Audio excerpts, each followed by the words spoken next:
Hi all. Handle high puff sleeve எப்படி வைக்கலான்னு நம்ம பார்க்கலாம். நான் ப்ராப்பராக சொல்லித்தரேன். உங்களுக்கு எதாவது டவுட் இருந்தால் கமெண்டில் கேளுங்க. ஓகே, ஒரு கிளாத் எடுத்துகிட்டு அட்ஜஸ்ட்க்கு ஒரு கோடு போட்டுட்டு உங்களுக்கு வேணுங்கிற அளவுக்கு கை எடுத்துக்கணும்.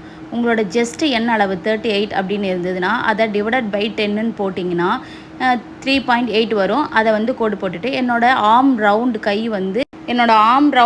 வந்து 18, நான் டிவைடட் பை 2 போட்டு 9 எடுத்துக்கிட்டேன். அதை வந்து சென்டராக நம்ம ஈக்குவல் பண்ணிவிட்டு ஆஃப் எடுத்துகிட்டு இந்த ரைட் சைடு இருக்கிறத இன்னும் ஆஃப் எடுத்துக்கணும். மேலேருந்து 1.5 எடுத்து நம்ம கை வளைவுக்கு உண்டான ஆர்ம் ஸ்கேல் வச்சு நம்ம கை போட்டுக்கணும். அதுக்கப்புறம் ஒரு 1 இன்ச்சு கொடுத்துட்டு 1/2 இன்ச்சுக்கு நம்ம கீழே எடுத்து ரவுண்ட் எடுத்துக்கணும்.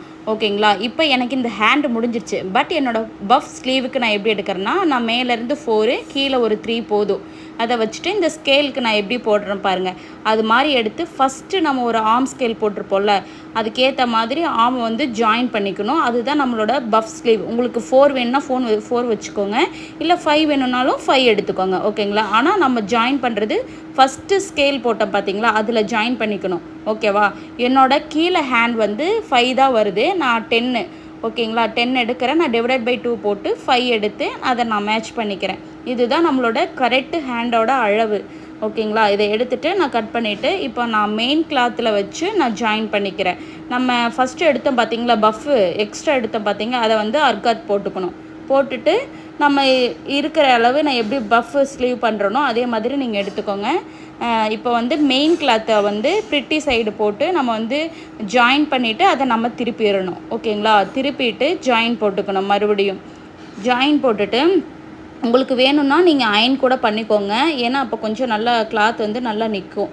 ஓகேங்களா? இப்போ நான் சொல்கிற மாதிரி பேக் கிளாத்தோட நல்லா ஸ்டிச் பண்ணிவிட்டு நம்ம வேணுங்கிற அளவுக்கு வந்து அர்காத் போட்டுக்கோங்க. போட்டுட்டு இதே மாதிரி ரைட் சைடு நான் எப்படி நான் வந்து பிக்சரில் காட்டுறனோ அதே மாதிரி ரைட் சைடு மடிச்சுக்கோங்க. அதாவது வந்து கரெக்டாக மடிக்கணும், ஈக்குவலாக. நீங்கள் கொஞ்சம் எச்சு கம்மியாக மடித்தா கூட நம்மளோட வந்து ஷேப் வந்து மாறிடும். சரிங்களா? கரெக்டாக மடிச்சுக்கோங்க. அப்புறம் லெஃப்ட் சைடுக்கு உண்டான இது பண்ணி மடிச்சுக்கோங்க. எச்சு கம்மியாக பண்ணாதீங்க, கரெக்டாக பண்ணிக்கோங்க. ஏன்னா ஷேப் கிடைக்கிறதுக்காக. இதே மாதிரி மடிச்சிங்கன்னா நம்மளோட பஃப் ஸ்லீவ் ரெடி ஆகிடுச்சு. சூப்பராக கிடைக்கும். இதே மாதிரி ட்ரை பண்ணி பாருங்கள். இந்த மாதிரி ஹேண்ட் வந்து ப்ளவுஸுக்கு, ஃப்ராகுக்கு, லாங் ஃப்ராகுக்கு, அப்புறம் வந்து பசங்களுக்கு பட்டு பாவாடை சட்டைக்கெலாம் சூப்பராக இருக்கும். ட்ரை பண்ணி பாருங்கள். இது என்னோடய சைஸுக்கு நான் எடுத்திருக்கேன். உங்களுக்கு சைஸ் என்னவோ அதே மாதிரி நீங்கள் வந்து கால்குலேட் பண்ணி கை ஃபினிஷிங் பண்ணிக்கோங்க. அப்புறம் நான் ஈஸ் எலமெண்ட்ஸ் கொடுக்கல, நீங்கள் ஈஸ் எலமெண்ட்ஸ் வேணும்னா கொடுத்து